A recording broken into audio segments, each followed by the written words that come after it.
Welcome back friends on Science Clear classes. We have taken our last series of Rutledge series भाग 6 for MU class 11 Science Entrance previous question with detail solution के साथ में आपके पास हाजिर हैं और उम्मीद करते हैं आप सब सही होंगे। थोड़ा मेरा स्वास्थ्य ठीक नहीं है, इस वजह से कुछ ज़्यादा वीडियो अपलोड नहीं हो पाई और अगर आवाज़ में थोड़ी प्रॉब्लम हो तो उसके लिए सॉरी फॉर इनकन्वीनियंस।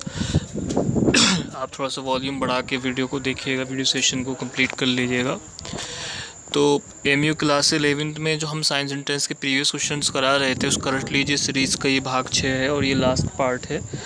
इसके बाद रट लीजिए सीरीज़ ख़त्म हो जाएगी और फिर हम टेस्ट के हिसाब से जो चैप्टर्स हैं उनको लेंगे और उनको सॉल्व कराएंगे।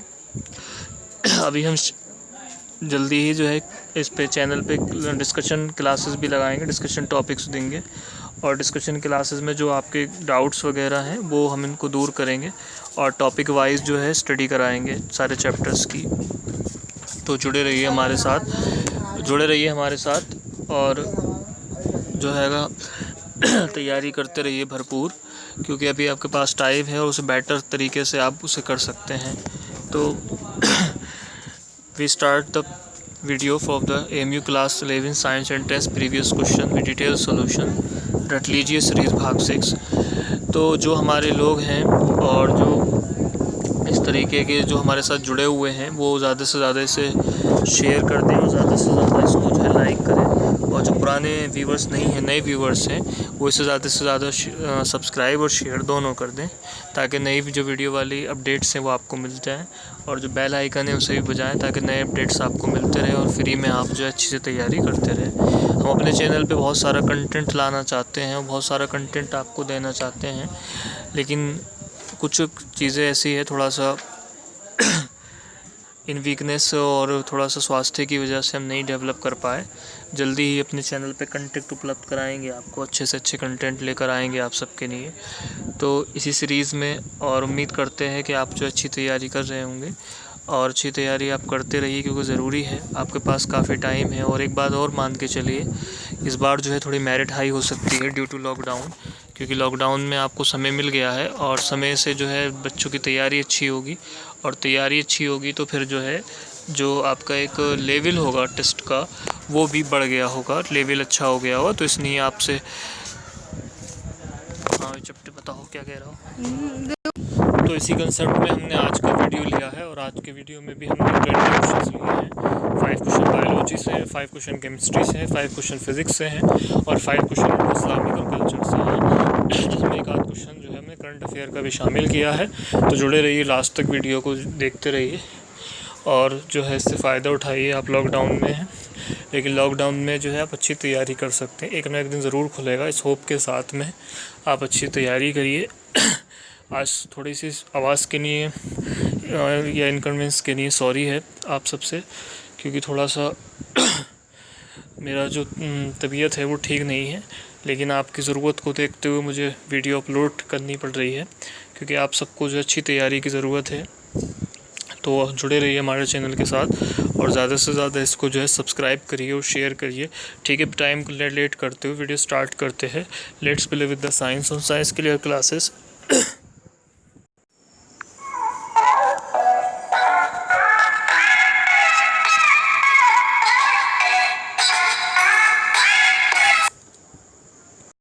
क्वेश्चन फर्स्ट है बच्चों, ब्लड में be purified by dialysis, A, B electroosmosis, C coagulation और डी फिल्ट्रेशन। ये क्वेश्चन AMU 9 में पूछा गया था और इसका जो आंसर होगा बच्चों वो आपको बताना है। तो इसका आंसर आपके हिसाब से क्या हो जाना चाहिए? देखिए, हमने सुना होगा और आपने भी सुना है कि जो हार्ट किडनीज़ होती है जब वो फेल्योर चली जाती है तो आपको क्या करानी पड़ती है? डायलिसिस करानी पड़ती है। तो आप वहीं से इसका आंसर निकाल सकते थे, तो वहीं से आपको इसका आंसर मिल जाएगा और इसका आंसर होगा डायलिसिस। डायलिसिस का राइट आंसर होगा, क्योंकि इलेक्ट्रोस्मोसिस नहीं हो सकता, कोगुलेशन नहीं हो सकता, फिल्ट्रेशन नहीं हो सकता। नेक्स्ट क्वेश्चन ले लेते हैं। उसके बाद क्वेश्चन 2 है, of the total iron present in our body what percent of it is found in haemoglobin? A 25%, B 45%, C 65%, D 85%। तो आपको ये बताना है कि जो हमारे बॉडी में आयरन है वो हीमोग्लोबिन में कितने % होता है। तो आप याद रखिएगा, इसका आंसर हो जाएगा 65%। 65% इसका राइट आंसर होगा, क्योंकि 65% जो होता है वो ब्लड का बहुत अच्छा क्वेश्चन है, एमयू आर्ट में पूछा था 2008 में। इसको आप अच्छे से रट लीजिएगा, ये क्वेश्चन अच्छा है आपके लिए, इम्पोर्टेंट क्वेश्चन है। उसी के बाद नीचे एक क्वेश्चन और दे रखा है, which was the first organ to be transplanted successfully in human में कौन सा ऑर्गन था जिसको सक्सेसफुली ट्रांसप्लांट किया गया था? किडनी, हार्ट, लंग और लीवर। ये भी बहुत अच्छा क्वेश्चन है और इन दोनों क्वेश्चन के आने के चांसेस इस बार। तो हमें इसका आंसर ढूंढना है, थर्ड क्वेश्चन है ये। तो इसका आंसर हो जाएगा बच्चों किडनी। किडनी जो है पहला ऑर्गन था जिसको ट्रांसप्लांट किया गया था। फर्स्ट पे किडनी थी और दूसरे पे जो वो था वो लीवर है, ठीक है। और तीसरे पे लंग्स को नहीं कर सकते हम ट्रांसप्लांट, और जो हार्ट है वो चौथे नंबर पे था। तो नेक्स्ट क्वेश्चन लेंगे फिर से। क्वेश्चन फोर्थ है, archaeopteryx is considered missing link between fishes and amphibians, birds and reptiles, birds and mammals और रेप्टाइल्स एंड मैमल्स, ठीक है। आर्क्योप्टोरिक्स क्या था? एक बर्ड जैसी स्ट्रक्चर थी जिसमें जो फीचर्स थे वो कुछ फीचर रेप्टाइल्स के होते थे और कुछ फीचर बर्ड्स के होते थे। अगर आपने एनसीईआरटी सही से पढ़ी होगी, और 12th क्लास की एनसीईआरटी में ये दे रखा है, इसका फिगर भी है बाकायदा आर्क्योप्टोरिक्स की। आर्क्योप्टोरिक्स एक मिसिंग लिंक था जिसके बेस पर हम कहते हैं कि रेप्टाइल से ही बर्ड एवोल्यूट हुए हैं। तो इसका राइट आंसर हो जाएगा बर्ड्स एंड रेप्टाइल। ए का जो है बी आंसर बिल्कुल सही हो जाएगा, बर्ड्स एंड रेप्टाइल्स, ये इसका राइट आंसर है। उसके बाद इसी के एक नीचे आ जाएंगे वेरिएशंस। लास्ट क्वेश्चन है ये बायोलॉजी से। Variations on which natural selection acquired are acquired, hereditary, environmental और न्यूट्रिशनल। वो वेरिएशन जिन पर नेचुरल सिलेक्शन एक्ट्स करता है होते हैं एक्वायर्ड होते हैं, हेरिडेटरी होते हैं, एनवायरमेंटल होते हैं, न्यूट्रिशनल होते हैं। तो आप याद रखिएगा, एक्वायर्ड वो होते हैं जो हम लाइफ में सीखते हैं आन के, जैसे कि मिसाल के तौर पे आपने खाना बनाना सीखा, गाड़ी चलाना सीखा, तो ये सब क्या है? एक्वायर्ड है। तो ये क्या होते हैं? ये बच्चों में ट्रांसफ़र नहीं होते हैं। जो हेरिडेटरी होते हैं वही बच्चों में ट्रांसफ़र होते हैं। तो इसका जो राइट आंसर हो जाएगा वो हो जाएगा बी वाला, बी इसका राइट आंसर है। फ्रेंड्स, हमने बायोलॉजी पोर्शन को कंप्लीट कर लिया है और अब हम जो है केमिस्ट्री पोर्शन की तरफ को चलेंगे। तो आपसे फिर से वही रिक्वेस्ट है कि जो पुराने व्यूवर्स हैं वो इसे ज़्यादातर शेयर करें। आप सब्सक्राइब भी मत करिए, लेकिन जब तो जो नए व्यूवर्स है, अगर आपको एक कंटेंट अच्छा लगे तो लाइक ज़रूर कीजिएगा, ताकि हम इनेबल हों आपको अच्छी से अच्छी तैयारी कराने के लिए। देखिए, ये चैनल बिल्कुल फ्री ऑफ कॉस्ट है, इस पर किसी भी तरह का कोई जो है पैसा नहीं है, कोई किसी तरीके का कॉस्ट नहीं लगती है आपको। तो आप ज़्यादा से ज़्यादा इसको सिर्फ इतना है कि लाइक करिए, ताकि जो है हमें एक मोटिवेशन मिले और हम आपको बेटर स्टडी करा सकें, ठीक है। लॉकडाउन में आप जो है अच्छे से स्टडी को फ़ायदा ले लें, और अच्छे से थोड़ी आज आवाज़ की नहीं इनकन्वीनियंस है क्योंकि थोड़ा सा मेरी हेल्थ जो है ठीक नहीं है। तो उसके बाद जो है केमिस्ट्री पोर्शन लेंगे। मैथेन इज़ बहुत अच्छा क्वेश्चन है, ये भी MU 2008 में पूछा गया है। Acyclic, alicyclic, carboxylic all of this. तो मीथेन आप जानते हैं सिंपल सा फार्मूला होता है मीथेन का, CH4 होता है, और CH4 फार्मूला लेने के बाद में वो क्या कहलाती है? असाइक्लिक कहलाती है। अगर आपको उसका कन्वर्जेशन सही से पढ़ना है कौन असाइक्लिक होता है, तो आप जो है हमारी थर्सडे नहीं, फ्राइडे में लगभग ये वीडियो सेशन हम डालेंगे, वहाँ पे देखिएगा, हम उसे पूरा डिफ़ाइन करेंगे आपको असाइक्लिक साइक्लिक क्या होते हैं। तो इसका जो राइट आंसर हो जाएगा फ़िलहाल असाइक्लिक हो जाएगा। नेक्स्ट क्वेश्चन लेंगे केमिस्ट्री से। Alkaline KMnO4 oxidise propanone to A propanoic acid, B ethanoic acid, C methanoic acid, D oxalic acid. ये क्वेश्चन MU 2007 में पूछा था। देखिए बच्चों, एक बात बताएं हम आपको, इसका दो आंसर होंगे, इसके दो आंसर बी और सी होंगे, क्योंकि यहाँ पे आप इथेनोइक एसिड भी यूज़ कर सकते हैं और प्रोमेथेनोइक एसिड भी यूज़ सकते हैं। अब आपके दिमाग में सबसे बड़ा क्वेश्चन होगा कि हम पेपर में क्या लगाएंगे, बी लगाएं या सी लगाएं। तो उसका आंसर मैं आपको बता रहा हूँ, अगर आप दोनों में से कोई भी एक टिक करते हैं, बी या सी में से, ए और डी में से नहीं, तो आपको मार्क्स दिए जाएंगे। यदि आपने बी और सी नहीं किया है, तो आपको 00 मिलेगा। लेकिन अगर आपने किया है बी और सी में से, तो आपका जो है आंसर राइट माना जाएगा। उसके बाद आगे चलते हैं। देखिए इस क्वेश्चन में पूछा है the electronic configuration of the element 40x 20x 40 8 2 8 10 2 8 8 2 2 10 8 2 8 8 8 18 8 4। तो देखिए याद रखिएगा जो ईसी होता है हम किससे निकालते हैं, ईसी निकालते हैं एटॉमिक नंबर से। तो एटॉमिक नंबर है 20, तो ये तो हो ही नहीं सकता, इसको एलिमिनेट कर देंगे। अब बचते हैं ये वाले। तो आप जानते हैं हम जब के एलिमेंट करते हैं तो के एल एम और एन, के में कितने रखते हैं 2, एट में एल में कितने रखते हैं 8, एम में रखते हैं 8 और एन में रखते हैं 2। तो ये इसका जो बी ऑप्शन है वो बिल्कुल सही हो जाएगा। उसके बाद फोर्थ क्वेश्चन लेंगे केमिस्ट्री से। Gold can be dissolve in A hydrochloric acid, B nitric acid, C steam, D aqua regia. आपसे पूछा गया है कि गोल्ड इनमें से किस चीज़ में डिजोल्व हो जाता है, HCl में, नाइट्रिक एसिड में, स्टीम में, एक्वारिजिया में। तो इसका जो राइट आंसर होगा बच्चों वो होगा एक्वारिजिया। अगर आपने एनसीईआरटी अच्छे से पढ़ी होगी तो एनसीईआरटी में ही का ही टर्म है एक्वारिजिया। एक्वारिजिया जो होता है वो सोने को गलाने के लिए इस्तेमाल किया जाता है। तो इसका जो ऑप्शन होगा डी वाला वो बिल्कुल सही होगा।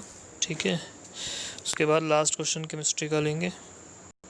क्वेश्चन है the poisonous alcohol is A propanol, B methanol, C butanol और डी एथेनॉल। आपसे पूछिए जहरीली अल्कोहल क्या होती है। जो बच्चे हमसे ऑफलाइन पढ़े हैं वो उनको सीधे सीधे मालूम होगा कि इसका जो राइट आंसर है वो मेथेनॉल होगा। मेथेनॉल जो होती है जहरीली शराब होती है और इसका जो राइट आंसर है वो बी होगा। ठीक है, प्रोपेनॉल नहीं होती, प्रोपेनॉल ब्यूटेनॉल नहीं होगी, इथेनॉल शराब ही होती है। तो इसका जो राइट आंसर होगा, ये 5 क्वेश्चंस जो है हमने कर लिए हैं।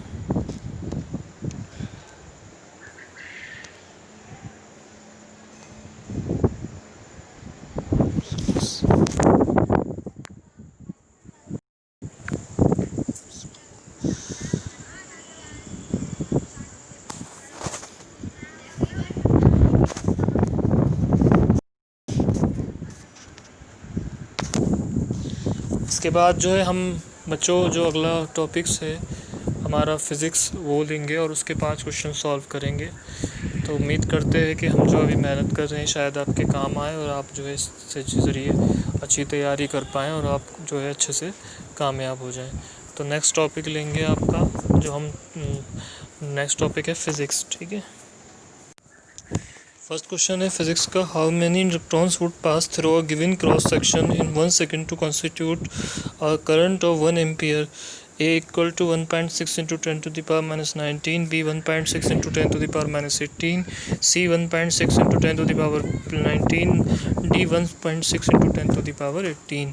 ठीक है, आपसे पूछा है कि एक क्रॉस सेक्शन में 1 सेकंड में जो इलेक्ट्रॉन निकलेंगे 1 एम्पियर करंट में वो कितने निकलेंगे। ठीक है, तो हमारे पास एक सिंपली सा फार्मूला होता है Q बराबर N ही एक फार्मूला होता है, वहाँ से हम इस क्वेश्चन को निकाल पाएंगे। क्योंकि हमने हमसे क्या पूछा है, हमसे पूछा है कि उसमें कितने इलेक्ट्रॉन्स निकलेंगे।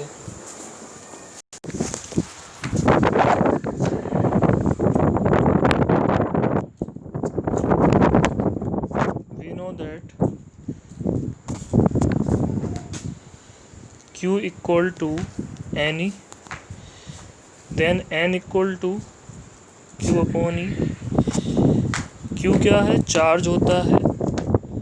तो चार्ज तो हमारे पास है नहीं। अब हम क्या करेंगे, अब हम करेंगे यहाँ से Q को बदलेंगे IT से, I into T divided by E, divided by E। E जो है नीचे आ जाएगी। ठीक है, इस पेज को या स्क्रीनशॉट ले लीजिए, हम आगे बढ़ रहे हैं। ठीक है, क्योंकि हम वैल्यू लिखेंगे। तो आपके पास I बराबर कितना था 1 एम्पियर है और T बराबर कितना है 1 सेकंड है और E की वैल्यू कितनी होती है 1.6 into 10 to the power 19 coulomb. ठीक है, ये 1 इन ज़ 1 हो जाएगा और ये हो जाएगा 1.6 into 10 to the power minus 19। ये ऊपर चला जाएगा, ये हो जाएगा 1 into 10 to the power plus का 19 और डिवाइडेड बाई हो जाएगी 1.6। यहाँ से एक पॉइंट हटेगा तो एक पावर और बढ़ जाएगी। तो ये हो जाएगा, फिर आप इसको पहले स्क्रीनशॉट ले लीजिए आराम से, फिर मैं इसको डिलीट कर दूँगा।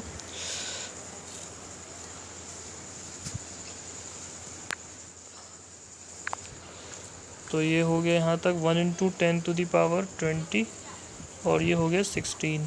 जब ये इसे डिवाइड करेगा तो 1 पॉइंट समथिंग आंसर आता रहेगा, क्योंकि जो है नहीं सॉरी 16 6 लगभग यानी 6.5 1.25 समथिंग आंसर आएगा आपका।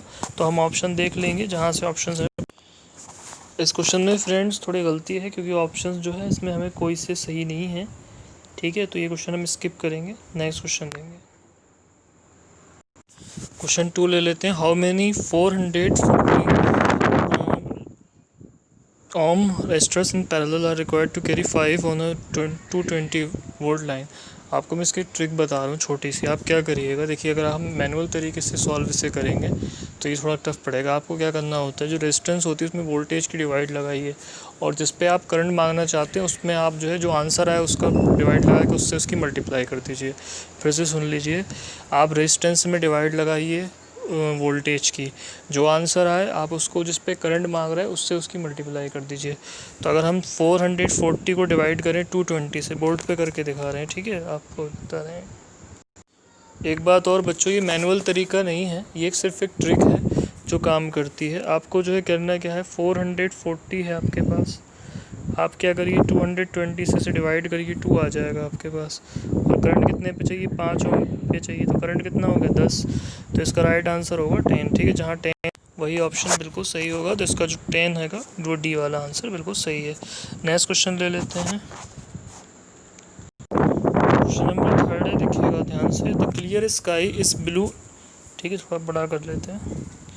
And sunset red because the nitrogen in the air has a blue color, the oxygen in the air has a blue color, air molecules scatter more red light than blue light, air molecules scatter more blue light than red light। तो आप देखेंगे जो सारा वातावरण हमें नीला दिखाई देता है, तो इसलिए जो ब्लू लाइट होगी वो मोर स्कैटर्ड होगी। ये इसका तीसरा क्वेश्चन था और डी वाला ऑप्शन इसका राइट होगा।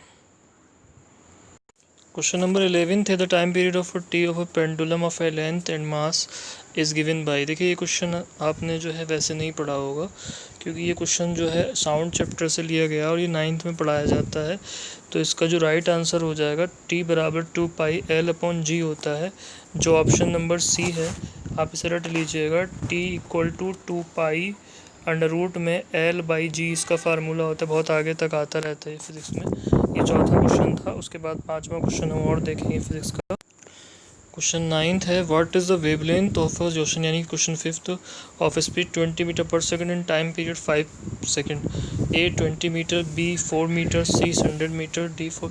तो आप एक फार्मूला पढ़े होंगे, वेवलेंथ को दिखाते हैं लैम्डा से। किससे दिखाते हैं वेवलेंथ को, लैम्डा से।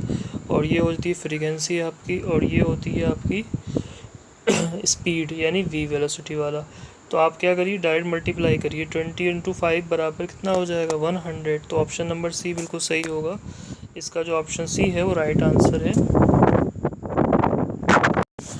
फ्रेंड्स, इस वीडियो सेशन का हमारा सिर्फ लास्ट पार्ट बचा है। जो लास्ट पार्ट आपका जो है इंडो इस्लामिक और जीके से रिलेटेड है, तो इसका लास्ट पार्ट अभी हम और कर रहे हैं। उसके बाद ये वीडियो सेशन कंप्लीट हो जाएगा और ये लास्ट पार्ट आपका जो है जी इंडो इस्लामिक और जीके से है। तो उसका फर्स्ट क्वेश्चन हम देख लेते हैं। पहला ही क्वेश्चन है, which city is known as the sports goods capital of India. A Amritsar, B Delhi, C Jalandhar और मुंबई।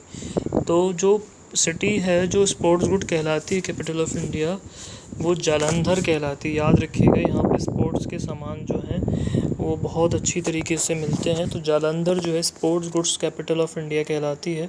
उसी के बाद जस्ट 43 क्वेश्चन है, जो क्वेश्चन 2 है हमारा, which is India's most widely exported serial.